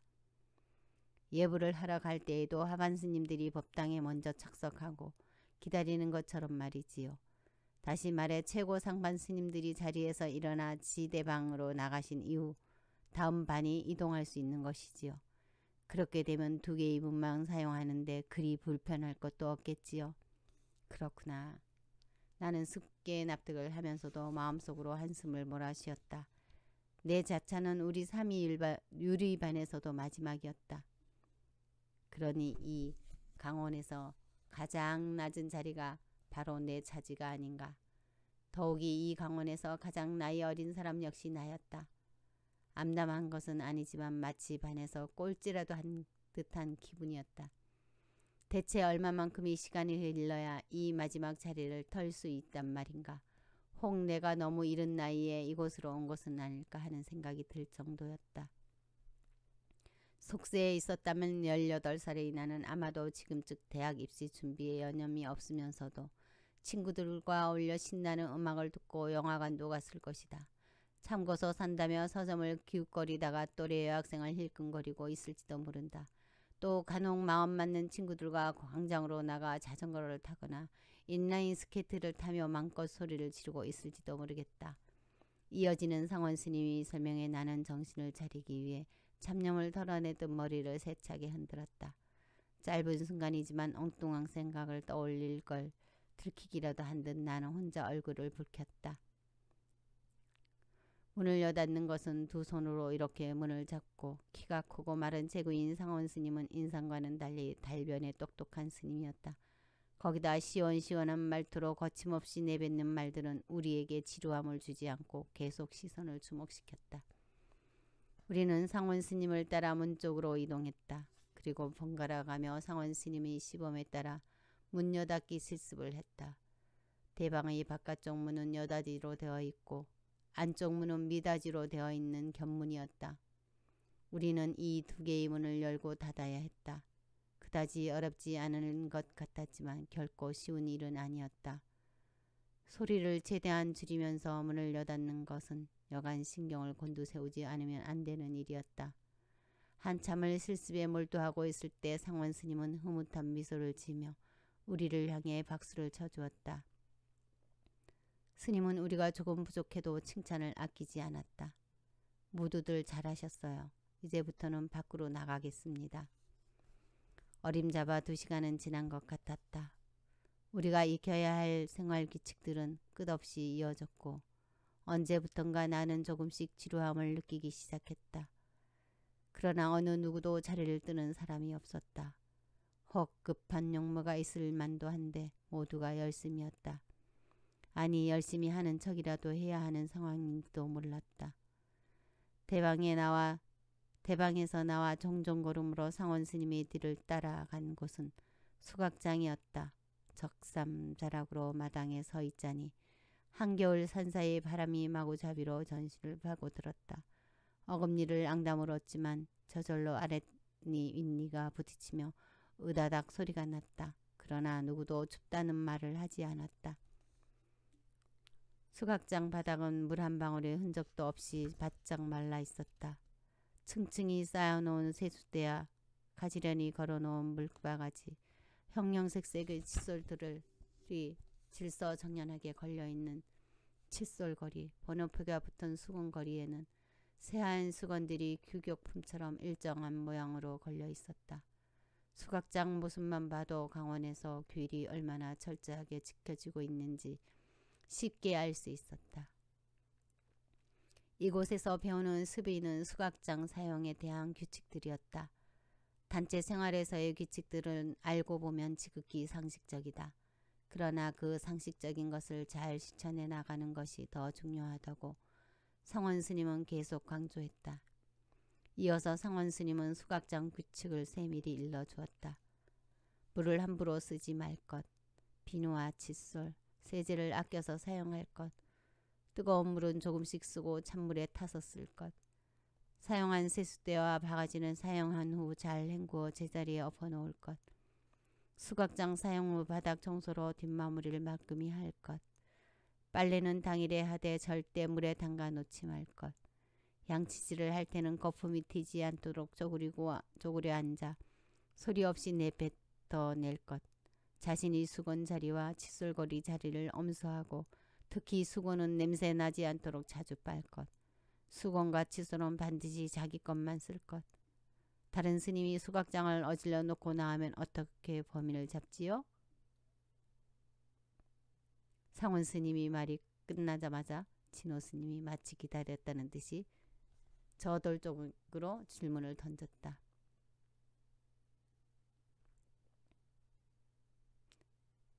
검은 뿔테 안경 너머로 번득이는 특유의 날카로운 눈빛이 왠지 모를 거부감을 갖게 했다. 그의 질문에 나는 마음속으로 대신 치워주고 정리하면 되지 뭐 라고 응수했는데 상원 스님이 답변은 전혀 의외였다. 강원의 수각장은 두 곳입니다. 같은 크기의 수각장이 연문 뒤에 하나 더 있는데 이곳 수각장은 신문반과 사집반이 사용하고 옆의 수각장은 사교반과 경반이 사용하지요. 입반 스님들과 함께 사용하는 대다수시로 윗반 스님들이 이쪽 하반 수각장을 불시에 검열하기 때문에 늘 수각장의 청결을 유지해야 됩니다. 만일 수각장 환경이 규칙에 어긋날 경우 하반 스님들 전체가 단체 참여를 해야 합니다. 때문에 다른 사람에게 누가 되는 행동을 해서는 안 되겠지요. 그랬다. 상원 스님의 대답을 듣고 보니 나는 잠시 이곳에 단체 생활을 하는 곳임을 잊고 있었던 것 같다. 단체 생활을 하는 곳에서는 의뢰의 잘못에 따른 벌을 반체로 받는다. 그렇기 때문에 모두가 생활 수칙을 준수해야 단체가 온전할 수 있다. 대신 치워주고 정리하면 될 것이라는 생각은 나 대신 누군가 치워줄 사람이 있겠지라는 아니란 생각으로 이어져 결국 단체 질서를 흐트릴 수 있다는 것을 나는 새롭게 깨달았다.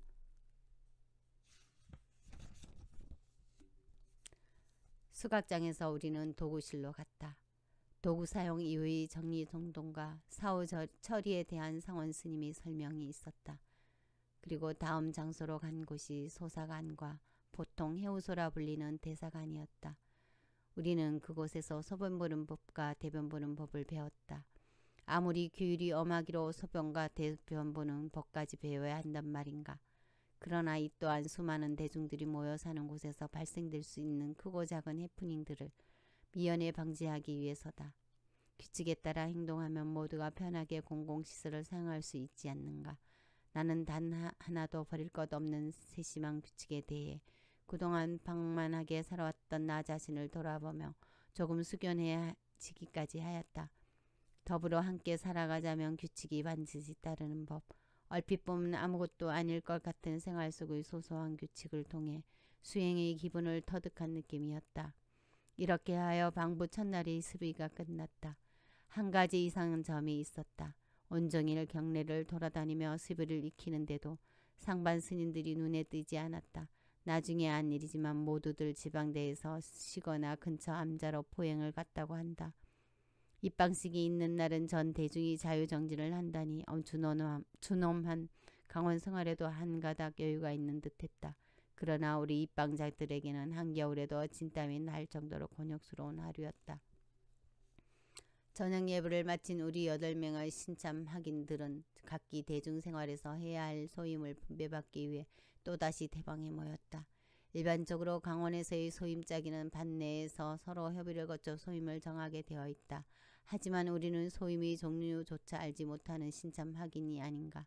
그러니 상원 스님이 지정에 무조건 따르는 수밖에 없었다. 자, 이제 반장을 선출해야 하는데 어때요? 첫 번째 차차인 지문 스님께서 반장 소임을 보시는 것이 예, 그렇게 하겠습니다. 56살의 늦깎이 지문 스님은 조금도 멍설이지 않고 선뜻 나섰다. 모두 이의 없으시지요? 지문 스님이 반장 결정에 우리는 불만을 품을 이유도 없었다. 그래서 인정한다는 뜻으로 합장 반배의 답을 했다. 다른 스님들 역시 상원 스님이 이르는 대로 소임이 결정되었다. 첫 만남에서부터 괴물 같은 인상을 주었던 광진 스님은 수각장 청소관리 소임 욕두, 조금 건들건들해 보여 바람잡이 같은 인상을 주는 무량 스님은 반내 사무 담당 서기, 날카롭고도 괴팍하게 보이는 진호 스님은 대방 보일러 관리 담당 화대, 말이 없고 조용한 현우 스님은 화장실 청소 담당 정통,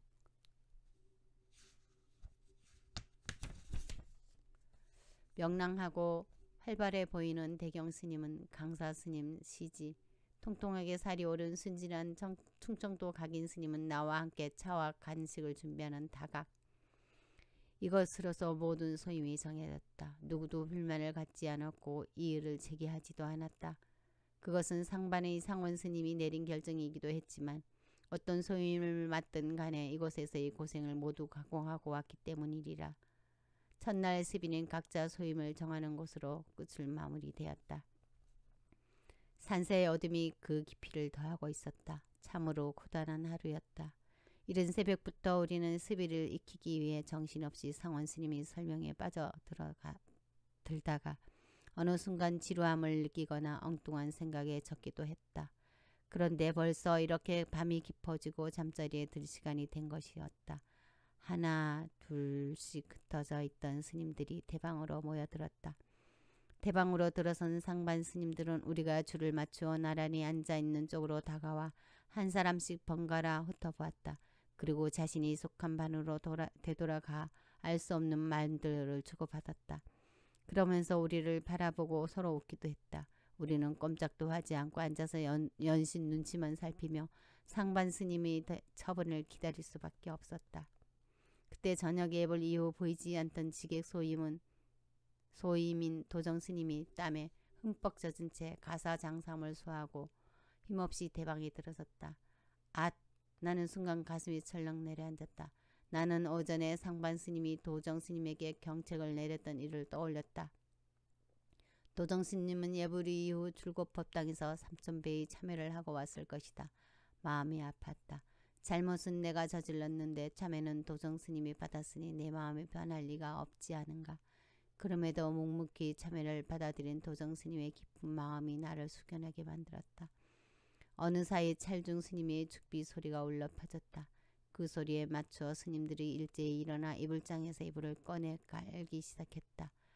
모두 같은 모양인 회색빛 묘와 이불 한 사람이 한 채씩 깔고 덮게 되어 있다.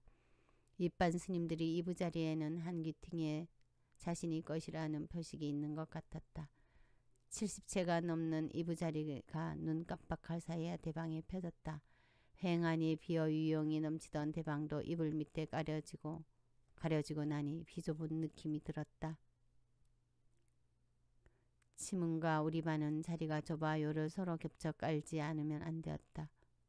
철중 스님이 즉비 소리를 신호로 마치 정교한 톱니바퀴가 굴러가듯 모든 대중들이 숨을 죽이고 일사불란하게 움직이는 것을 보니 나름대로 대중생활의 묘미가 느껴지기도 했다. 오후부터 한마디도 하지 못한 나는 입이 근질근질하고 답답하기까지 했다. 문득 우리 반 스님들이 심정은 어떨지 궁금해졌다. 살며시 살펴보니 대부분 이미 포기 상태이거나 체념한 듯한 얼굴빛을 하고 있었다. 모든 대중 스님들은 이부자리 위에서 약 30분간 입선을 하고 난 뒤 찰중 스님이 죽비 소리에 따라 대방의 불을 점등하고 잠자리에 들었다. 잠자리에 누워 천정을 바라보고 있자니 오늘 있었던 많은 새로운 경험들이 새록새록 떠올랐다.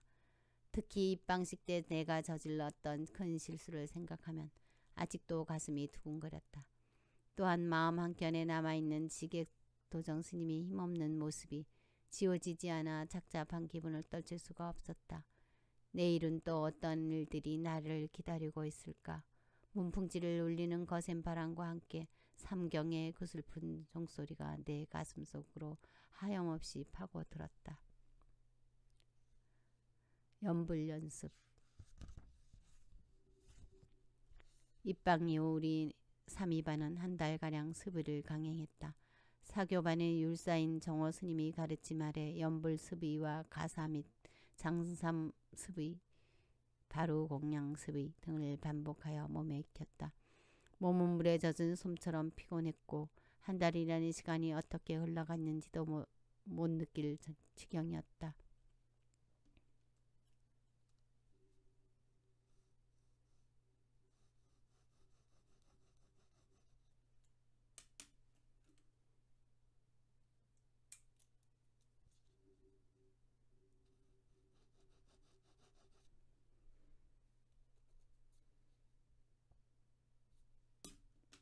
스님이라면 당연히 연불을 할 줄 알아야 한다. 예불 때 하는 조석의 불문은 물론 천수경, 반야신경, 발언문과 아침 조례 때 하는 상강례, 바로 공양 때 하는 공양개송 등 강원 생활에서 반드시 필요한 연불들을 반드시 외워서 할 줄 알아야 한다. 그러나 이런 연불은 형식적으로 경구만 해온다고 될 일이 아니다. 연불 속에 담겨져 있는 내용들은 부처님의 가르침을 상기시키고 깊은 신심을 심어주어 하루하루 성찰과 반성의 기회를 주기 때문이다.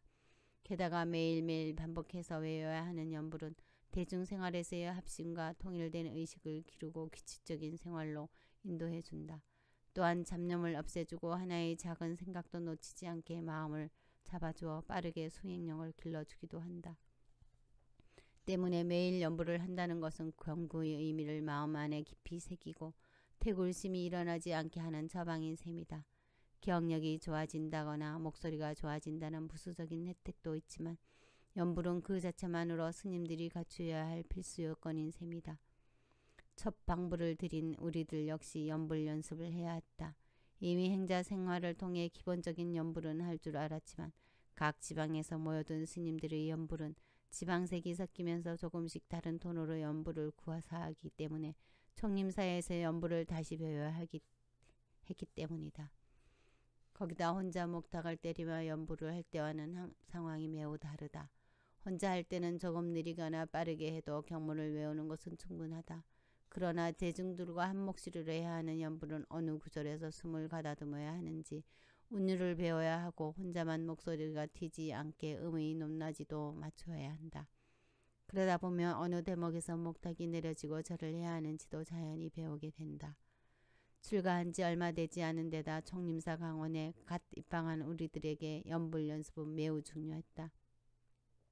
그렇기 때문에 모두 심혈을 기울여 목청껏 연습에 몰입하였다.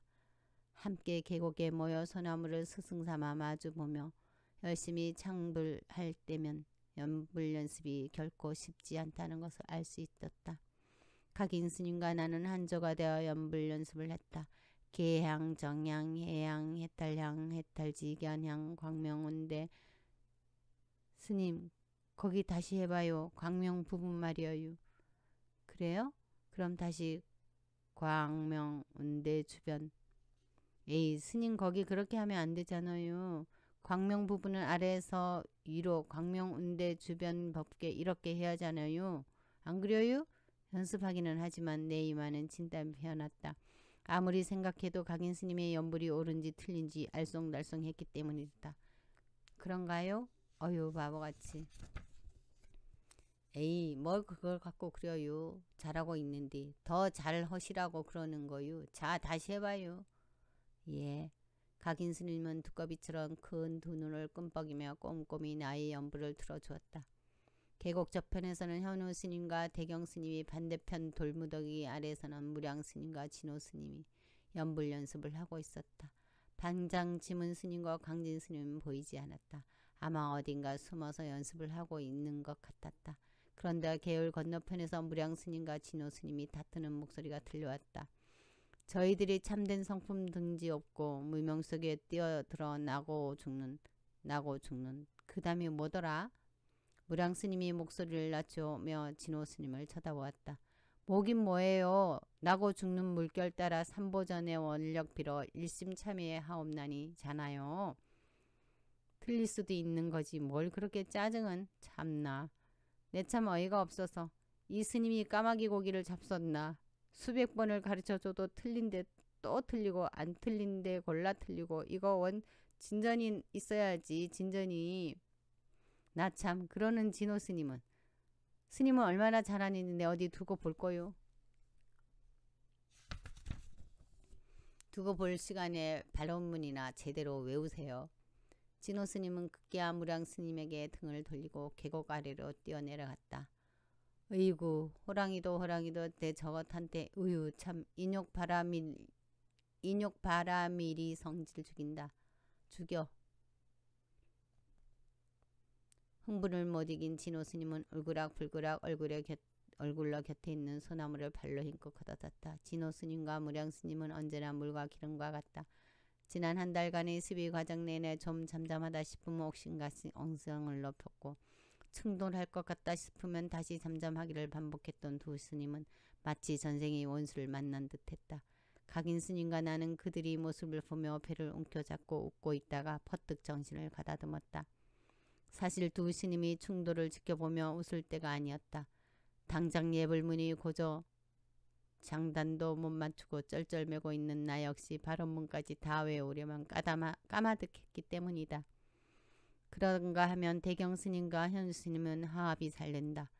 낙천적이며 시를 좋아하는 대경 스님과 늘 말이 없고 차분한 현우 스님의 성격이 빚어낸 조화일까. 햇볕 따뜻한 양지에서 도란도란 입을 모아 창불하는 모습이 참 예쁘고 정답게 보였다.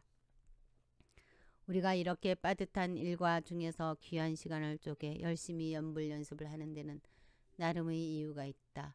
예불 도중 다른 스님들과 조화를 이루지 못하고 연불 소리가 갈라지거나 곡조가 어긋나면 그날 저녁 반 전체가 참회를 해야 했다.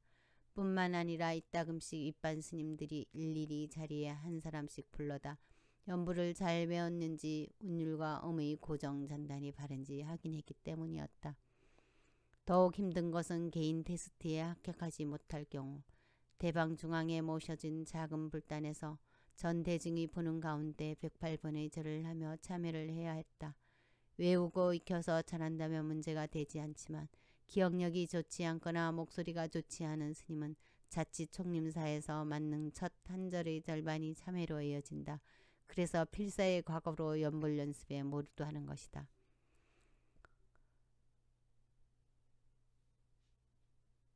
가람의 어둠이 드리웠다. 강원의 철저한 시간표에 의해 어느 사이 한밤이 강경시간이 되었다. 대낮에 있었던 도량 청소 울력으로 조금은 피곤해도 했거니와 대방의 따끈따끈한 장판 위에 엉덩이를 대고 온기를 받고 있자니 마음이 편안해지고 온몸이 나른해졌다. 슬며시 졸음이 밀려왔다. 하지만 이토록 평온하고 쾌적한 시간도 잠깐 뭔가 섬찟한 느낌이 내 뒤통수를 찌르는 게 아닌가. 조심스레 주위를 돌아보니 상반 스님들이 우리 반 스님들을 노려보는 눈빛들이 예사롭지 않았다. 우리들은 약간의 실수만 범해도 곧바로 참회를 해야 하는 긴장된 상황의 연속이었다. 그래서 늘 벼랑 끝에 서 있는 단 느낌을 지울 수가 없었다. 나는 두 눈을 부릅뜨고 허리를 고추 세우고 큰소리로 경문을 읽었다.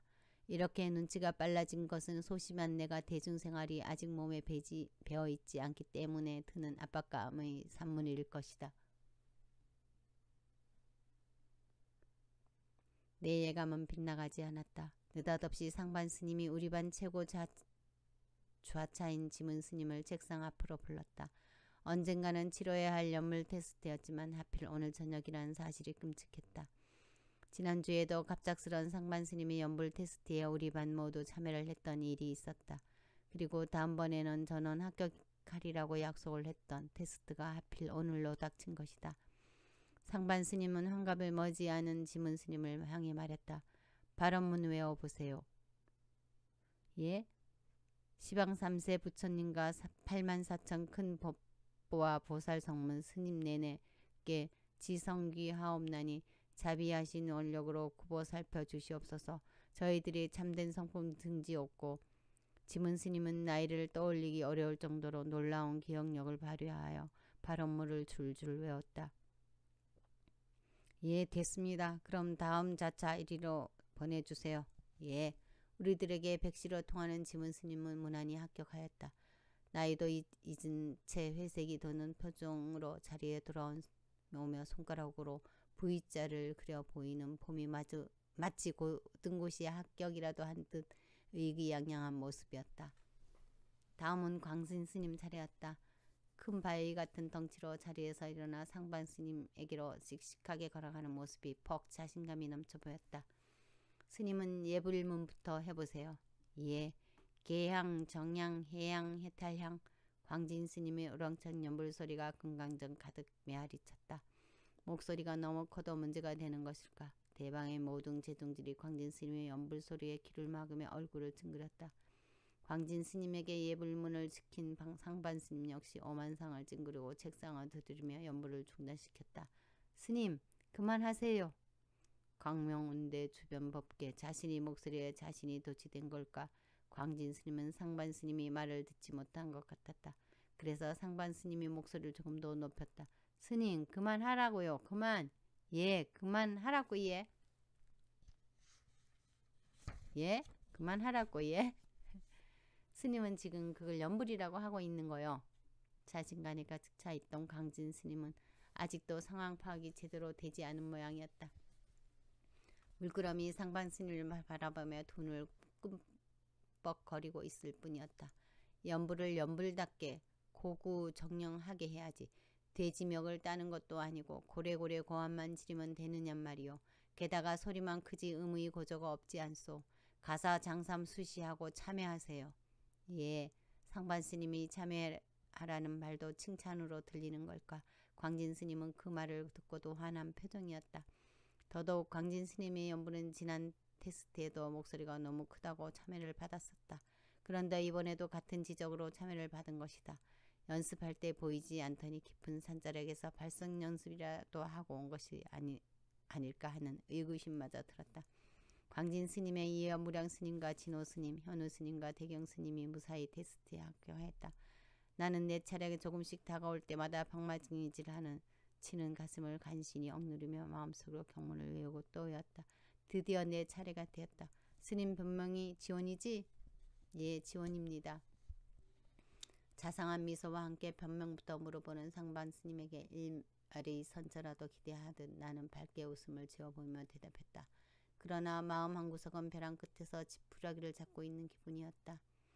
경문을 죄다 외우고 잘한다고 스스로 확신이 생겨도 통과하기 어려운 게 상반 스님의 테스트였다.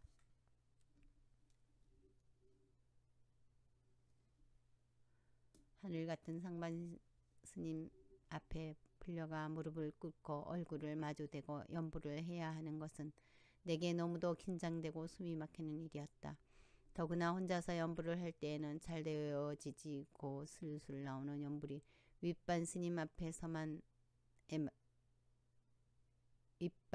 앞에만 서면 눈앞이 캄캄해지고 정신이 혼미해지니 열심히 외웠던 연불들이 천리 밖으로 달아나는 것은 너무도 당연했다. 비단 연불뿐 아니라 연불은 고사하고 바들바들 떨리는 몸차차 주체하기도 힘들어 아예 가사 장삼을 수하고 백발 참여를 하는 게 더 속편할 것 같다는 생각이 들 정도였다. 일체 종지를 이루어지이다. 나는 상반 스님의 주문에 따라 예불문과 발월문을 외웠다. 외우긴 외웠으나 제대로 했는지 어떤지 감을 잡을 수가 없었다. 마치 무중력 공간에 떠 있는 것만 같은 기분이었다. 그런데 반응은 의외였다. 아주 잘했어요. 예불문도 잘하고 발음문도 잘 외웠군요. 연습을 꽤 했겠는데 지원 스님? 아니에요. 지원 스님은 발음도 정확하고 목소리도 좋아서 보살들한테 인기가 좋겠어. 상반 스님의 농담을 듣고 있자니 기분이 좋아졌다. 나는 마치 할아버지께 듬뿍 칭찬을 받는 어린 손자처럼 웃었대. 헤헤헤 멀려. 그럼 마지막으로 질문 하나만 더 할게요. 마지막 질문이라니 이것은 끝난 게 아니란 말인가. 순간적으로 가슴이 쿡 내려앉았다. 내 본명이 뭐죠? 스님 본명이요? 그게 덕장 스님이요? 맞아요. 그럼 저기 저쪽에 앉은 안경 낀 스님 본명은? 이건 또 무슨 경우란 말인가. 무사히 테스트에 합격된 줄 알았는데 갑자기 상반 스님들이 변명을 외우려니 차라리 108참여를 하라고 시키시지. 이상하게도 나는 사람 이름을 외우는 것에는 전혀 소질이 없었다. 이런 내게 70명 가까운 상반 스님이 변명을 묻는다는 것은 한마디로 고문이었다. 저분은 뭐더라가 본명인가? 아니요, 잘 모르겠는데요. 엉뚱한 장난을 치다 엄마에게 들킨 어린아이처럼 주눅이 든 채 나는 기어 들어가는 목소리를 냈다. 아니 대방에 한 달을 넘게 함께 살면서 상반 스님들 변명 하나 제대로 못 외우고 있단 말이오. 가사 장삼수하고 참여하세요. 다음번에는 스님만 특별히 테스트를 다시 할 테니 그렇게 아세요. 예. 이럴 수가. 다 된 밥에 재를 뿌려도 유분수지. 지금까지는 없던 질문을 내게만 하다니. 그러고 보니 입만 보살이 아니라 생각도 보살의 모양이다. 언뜻 가사 장삼수하고 108 참여하는 것이 더 속편할 것이라는 생각을 한 것부터가 잘못이었다.